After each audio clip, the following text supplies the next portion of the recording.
noite! Hoje vamos falar sobre os riscos de governança que envolvem as organizações. Organizações tradicionais que sofrem com crises econômicas e podem até deixar de existir, afetando muitas pessoas. Eu sou Miriam Leitinho e você está no negócios.com.católica. E para nos ajudar a compreender as razões desses problemas, estamos aqui com um especialista em governança e gestão de riscos, o Dr. Mogolon IV. Vamos ao caso de hoje. A Sadia foi fundada em 1944. Em 1971, abriu seu capital e, em 2001, foi elevada ao nível 1 de governança na BMF-Bovespa. Era listada na Bolsa de Nova York, o que a obrigava a cumprir os mais altos níveis de exigências em governança corporativa. Em 2007, era uma das maiores empresas alimentícias da América Latina, com 14 indústrias e 8 centros de distribuição no Brasil, além de uma fábrica na Rússia, 11 escritórios comerciais no exterior. Seus produtos eram comercializados em mais de 100 países. Sua estrutura de governança era completa e atendia às exigências de todos os reguladores nacionais e norte-americanos. Era uma das maiores exportadoras brasileiras e uma das 20 marcas mais valorizadas do mercado.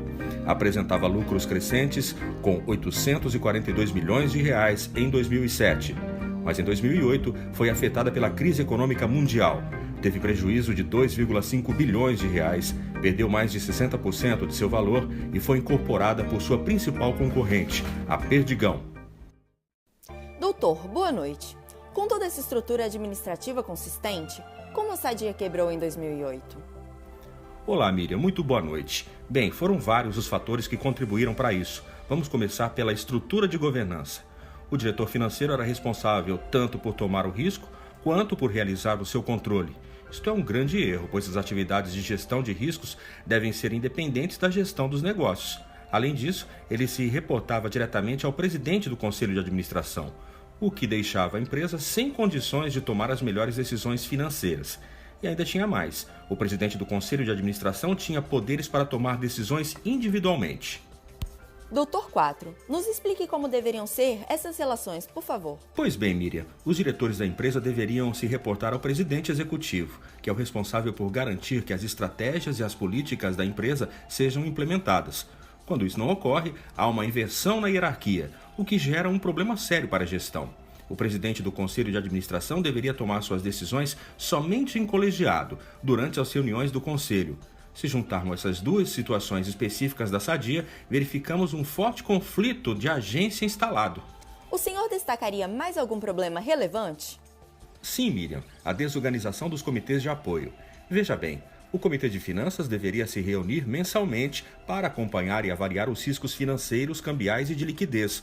Porém, não se reuniu por 6 meses em 2008, justo no auge da crise cambial que a empresa viveu. O Comitê de Auditoria deixou de acompanhar as avaliações da Controladoria sobre os instrumentos de hedge cambial e derivativos da empresa. Isso denota que a Sadia não tinha sistema de gestão de riscos e controles internos que assegurassem o cumprimento das regras internas e externas de governança corporativa.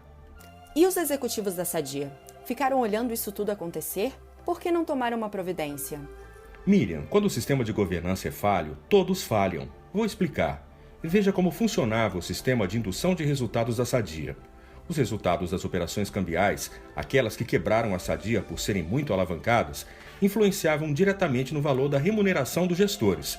Quanto mais resultado vinha dessas operações, mais os executivos ganhavam.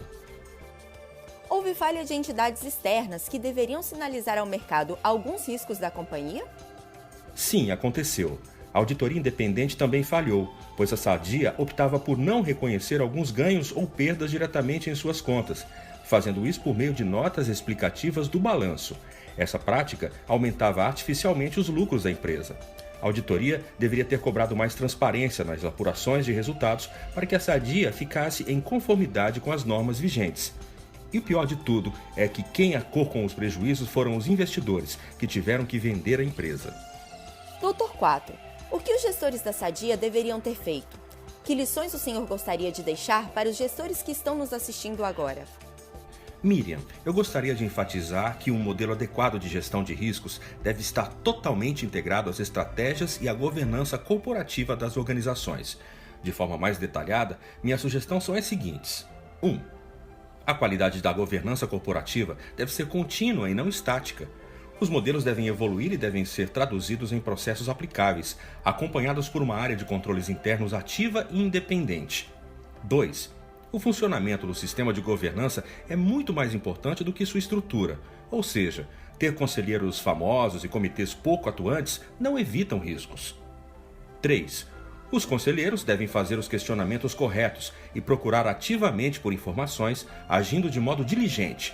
Devem se apoiar nos comitês, mas também nas áreas da empresa, como auditoria interna, controladoria, contadoria, de forma que consigam ter visões distintas da mesma situação e, assim, poderem informar suas convicções com imparcialidade. 4. As estratégias indutoras de resultados devem estar ligadas aos interesses da organização. O exemplo dos bônus dos executivos da Sadia deve ser evitado. 5. O cumprimento das políticas corporativas por meio de controles internos eficazes deve ser prioridade do Conselho de Administração, juntamente com a transparência na prestação de contas aos investidores. Por fim, após essa análise, podemos concluir que a queda de uma grande empresa foi resultado de diversos erros interligados, mas que podem ser evitados com a integração entre a estratégia, a governança e a gestão de riscos da organização. Tivemos o prazer de conversar com o Dr. Mogolon 4, da Grupo 4 Consultores Associados. Muito obrigada pela presença e pelos esclarecimentos. Obrigado, Miriam. Foi um grande prazer. Muito bem. Até o próximo negócios.com.católica. Obrigada pela companhia e aproveitem para deixar seus comentários sobre o programa de hoje. Até mais!